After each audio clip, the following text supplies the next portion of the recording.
Hi everyone, I'm Brady Clemens, District Consultant Librarian at SCLO Center Region Library, and my Librarian's Cut review for today is a review of one of the best history books I've read in the last few years.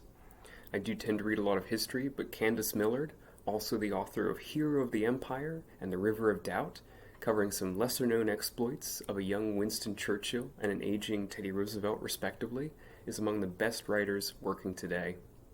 Her book, Destiny of the Republic, A Tale of Madness, Medicine, and the Murder of a President, is one of the most extraordinary books I've ever read. Covering the assassination of President James Garfield by a disappointed, delusional young man aspiring to government employment, Destiny also acts as a lens to look at some of the broader issues of the day.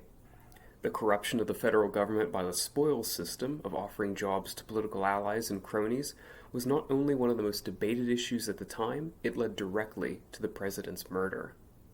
Having survived the initial shot, Garfield was subjected to the inept care of Dr. Bliss. Unlike some of his more enlightened colleagues, Bliss did not believe in the emerging consensus that germs are an agent of infection and steps needed to be taken to prevent it. His arrogance ultimately led to the infection that killed the president. Many helped as much as they could. An early version of air conditioning was developed to take the edge off the stifling heat penetrating the executive mansion during another swampy Washington, D.C. summer. And Alexander Graham Bell worked to develop a rudimentary X-ray to help locate the bullet that could not be found. More than that, Millard gives us a portrait of Garfield as a kind and honorable man who rose from absolute poverty, worked his way into success, served as a Union general in the Civil War, and stood against the corruption of his day. The description of Garfield's final, agonizing days and hours was so moving that I was brought to tears. The president, at the end of his life, was noble and forgiving to the last.